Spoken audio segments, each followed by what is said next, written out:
Hello ನಮಸ್ಕಾರ.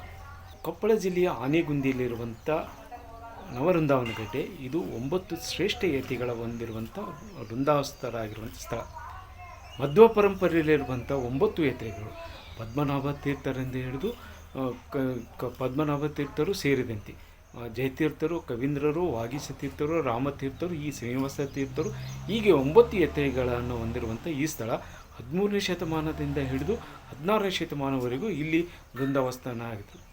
ಆದರೆ ವೃಂದಾವನಸ್ಥರಾಗಿರುವಂಥ ಈ ಸ್ಥಳದಲ್ಲಿ ಒಂದು ಉತ್ತರಾದಿ ಮಠ ಮತ್ತು ರಾಯರ ಮಠದ ಮಧ್ಯೆ ಒಂದು ವಿವಾದವಿದೆ. ಈ ವಿವಾದ ಈಗ ಹೈಕೋರ್ಟ್ನಿಂದ ಹಿಡಿದು ಈಗ ಸುಪ್ರೀಂ ಕೋರ್ಟ್ನವರೆಗೂ ಇದು ವಿವಾದ ನಡೀತಾ ಇದೆ.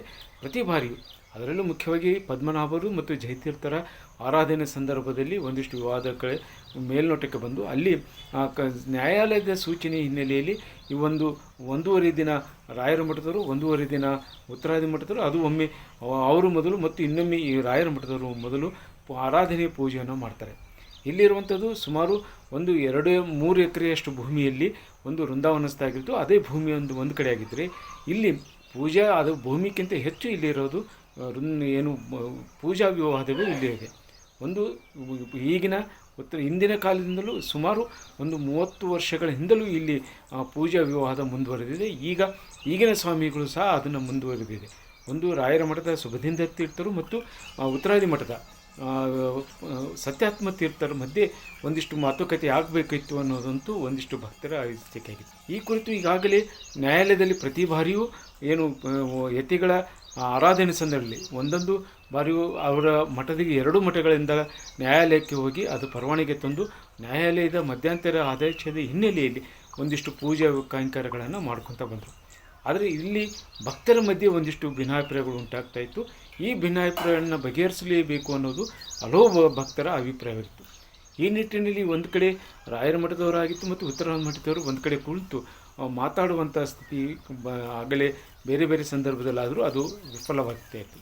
ಆದರೆ ಇತ್ತೀಚೆಗೆ ನಿನ್ನೆ ದಿನ ಚೆನ್ನೈನ ಸರ್ವೋಚ್ಚ ನ್ಯಾಯಾಲಯದ ನ್ಯಾಯಾಧೀಶರ ಮುಂದೆ ಸತ್ಯಾತ್ಮ ತೀರ್ಥರು ಮತ್ತು ರಾಯರ ಮಠದ ಸುಬುಧೇಂದ್ರ ತೀರ್ಥರು ಒಂದಿಷ್ಟು ಮಾತುಕತೆಯನ್ನು ಮಾಡಿ ಅಲ್ಲಿ ಒಬ್ಬರಿಗೊಬ್ಬರು ಸೌಹಾರ್ದಯುತವಾಗಿ ಇದನ್ನು ನಡ್ಕೊಳ್ತೀವಿ ಅನ್ನುವಂಥ ಮಾತನ್ನು ಹೇಳ್ತಾರೆ.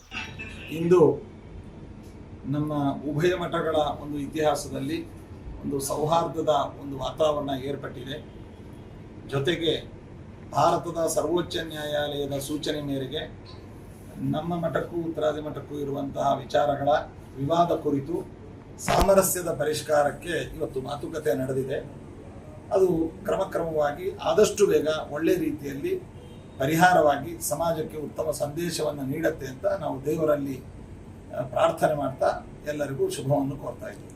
ಶ್ರೀವಾಯುಗುರುಗಳ ವಿಶೇಷ ಅನುಗ್ರಹದಿಂದ